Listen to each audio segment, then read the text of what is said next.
Hello po sa inyong lahat mga ka-crypto. Ako po si Pinoy Crypto Trader at sa video na ito ay atin pong pag-uusapan ang tungkol dito sa kay ZEC or eCash Coin. Ayan, isa po itong requested na topic mula kay ka-crypto. Kaya yan, bago po tayo magpatuloy, nais ko lamang po munang bigyang linaw ang aking disclaimer kung saan ang nilalaman po ng video na ito ay hindi po ito isang financial advice. For education and information purposes lamang po ang layunin nito. Maliban po dito ay nais ko na rin pong magbigay babala na wala pong kahit anumang group chat ang Pinoy Crypto Trader. Ayan po. Ayan. Review ng ZEC or eCash Coin. Kaya ayan, unahin na po natin dito kay Coin Market Cap. Ayan, base po sa kanyang market cap dito ay ayan, top 78 po siya. Pasok po siya sa top 100. Kaya ibig sabihin ay highly recommended po ito ng Coin Market Cap. Ayan, malusog po yung kanyang market cap. Nasa 586 point something or $0.12 million yung kanyang market cap. Pagdating naman sa kanyang trading volume ay nasa 283 na ranking. Ayan, ang kanyang 24-hour volume. Ibig sabihin ay malusog na rin po yan. Kaya yan, sa dalawang bagay lamang, sa dalawang factor pa lamang na ito, market cap at ang kanyang trading volume, ay masasabi na natin na isang maganda na isang crypto asset si eCash. Ayan, mayroon siyang solid na foundation. Yan, dito pa lamang sa kanyang market cap ay napakalusog. Kaya yan, isang nagbibigay po yan sa atin na meron siyang matibay na foundation. Ayan, ang kanyang meron po siyang mga website. Yan, meron po siyang website dito, mga social medias, ayan, Twitter, i-check po natin yan mamaya. Yung kanyang rating ay ayan, 4.2. Ayan, binigyan po ng ni Cyberscope ng 4.7 na rating, samantalang si Certic ay 3.6. Kaya ayan, basahin po natin kung ayan, available po siya sa mga exchanges. Ayan, kay Binance, kay KuCoin, Bitfinex, Bitamp, ayan, sa mga top na mga crypto exchanges. Kaya ganyan po katibay si eCash ngayon. Kaya sa tingin ko ay talagang maganda naman po siya na i-hold or mag-invest kay eCash base sa aking pananaw dito. Yan, what is eCash? eCash is the rebranded version of Bitcoin Cash or yan, ABC. Yan, Bitcoin Cash ABC or BCHA. Itself a fork of Bitcoin and Bitcoin Cash. Ayan, fork po pala ito ni Bitcoin at ang Bitcoin Cash. It calls itself a cryptocurrency that's designed to be used as electronic cash.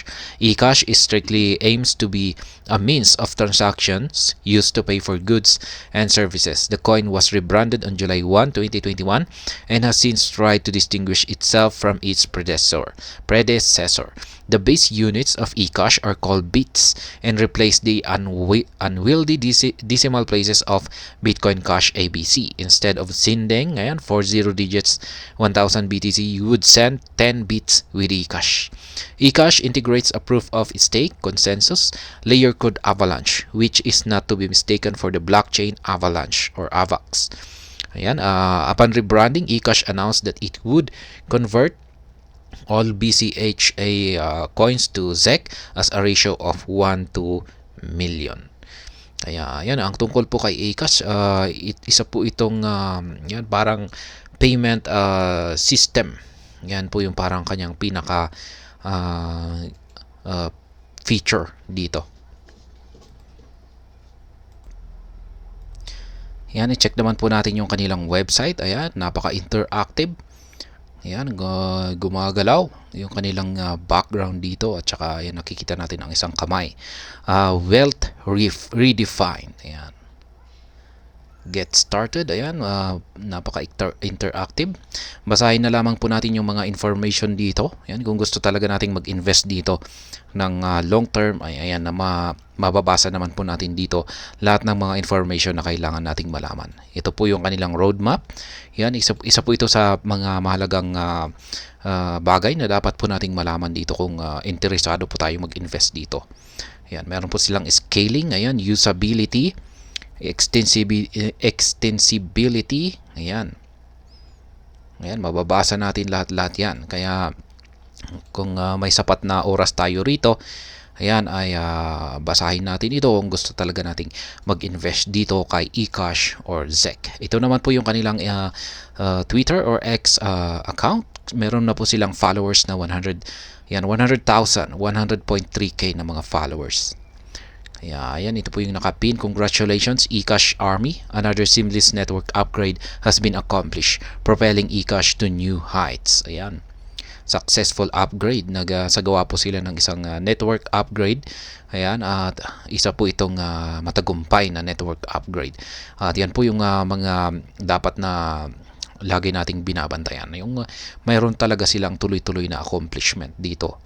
Kaya ayan, gamit po ang kanilang social media account tulad ni Twitter ay ayan, dapat po ay nakikita natin dito yung kanilang mga developments, mga achievements, mga milestones. Ayan, kung pagtuloy-tuloy lamang po talaga ito ay ayan, ito po yung maganda na nagpapakita na isa itong magandang investment. Ayan, crypto asset na investment. Kaya ayan. Ano nga ba yung mga gamit ng eCash or ZEC token? Ayan, sa ang base sa aking ayan, yung mga nabasa rito ay meron po itong ang ZEC token. Ayan, tinatawag po nilang ZEC token yung kanilang native token rito. Ay isa po itong real world use cases na ginagamit para sa mga remittances, payments at saka mga dApps, DeFi applications, decentralized applications. Kaya ayan, maliban dyan ay mabilis na rin at meron silang mabilis at saka scalable na blockchain. Kaya ayan, ito ay talagang tamang-tama lamang para sa ayan, kahit na anumang range ng mga applications. Kaya yan po talaga ang hinahanap ng karamihang mga users dito, yung mabilis at saka scalable na blockchain. Maliban dyan ay low transaction fees, mababa po yung kanyang transaction fee. Yan na rin yung ito na rin yung hanap ng mga karamihan ng mga users pagdating sa mga payment system. Kaya ang ZEC ay mababa lamang yung kanyang transaction fee, kaya napaka-attractive po ito para sa mga small payments. Kaya yan, kung meron nga diyang ibang mga blockchain na mabilis nga, meron silang scalable na ayan, is mabilis at saka scalable na blockchain, ngunit pagdating naman sa transaction fee, kung pag sila ay maningil ay sobrang napakataas. Kaya ayan, pagdating dito kay ZEC or eCash ay ibahin po natin siya, kasi ayan talagang mapapahanga ka talaga sa kanilang sa performance ng kanilang blockchain, na yan mabilis, scalable at saka low transaction fee pa. Kaya maganda po ito kung mahilig kang mag-transact ng mga small amount. At maliban po dyan ay active development ng kanilang community. At mapapansin naman po natin dito sa kanilang Twitter or X account na yan, ang dami po nilang mga inilalabas na mga post. Yan, na nagpapakita sa kanilang mga developments, achievements, mga upgrades na yan na successful. At ayan, ganyan po talaga yung isang magandang community, napaka-active. Kaya diyan po natin makikita. Pero kung pag ang isang crypto asset ay kung pag napansin natin na yung kanilang mga community ay parang napakatahimik. Yan, parang walang nagpo-post, walang nagpaparamdam, lalong-lalo na sa mga developers nila ay ayan, iwasan po natin yan, yung mga ganyang klaseng crypto assets. Kaya ayan, pero pagdating naman po rito kay eCash or ZEC ay ayan, nakita naman po natin sa kanilang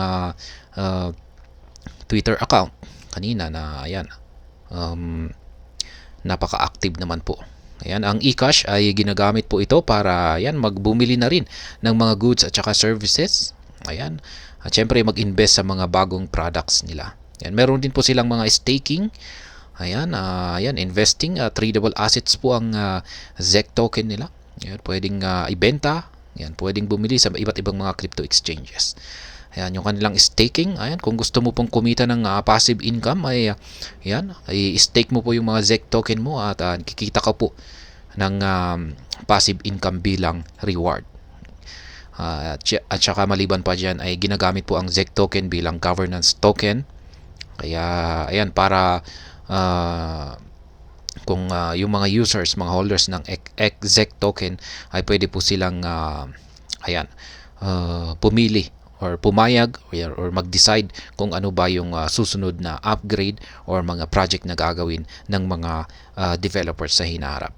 At maliban po dyan ay yung kanilang smart contracts. Yan, para ginagamit rin ang ZEC bilang pambayad sa mga smart contracts.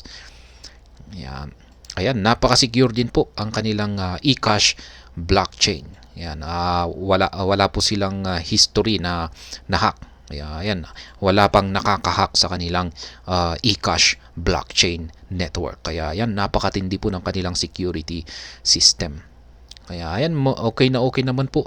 Masasabi kong okay naman po ang ZEC or eCash. Ayan, napakabilis, napakamura, napaka-secure at napakadaling mag-transfer dito. Kaya ang ZEC ay isa po itong magandang option para sa mga naghahanap na gustong mag-invest ng crypto asset. Kaya ayan. Pero ayan, yung gaya ng sinabi ko kanina ay meron nga itong potential na isang good investment, pero ayan, kailangan pa rin po ninyong magsagawa ng inyong sariling pagre-research para i-assess yung inyong mga risk tolerance, ayan, sa pag-i-invest dito, kasi may risk pa rin po ito kahit na ganito kaganda yung kanilang foundations. At ayan, para dito kay ka-crypto ang update ko dito kay ZEC or eCash. At ayan, hanggang dito na lamang po tayo sa video na ito. Sana po ay inyong nagustuhan ang aking paliwanag dito. Kung inyo po itong nagustuhan, pakiclick lamang po ang like button nito. Para naman po sa mga bago lamang dito, kayo po ay aking inaanyayahan para mag-subscribe. Pakiclick na rin po ang bell icon nito dahil ito po ang siyang magsisilbing notification nito sa mga bago kong videos na akin pong ina-upload sa aking YouTube channel na ito. Marami pong salamat sa panunood. Ingat po tayo lagi at God bless po sa ating lahat.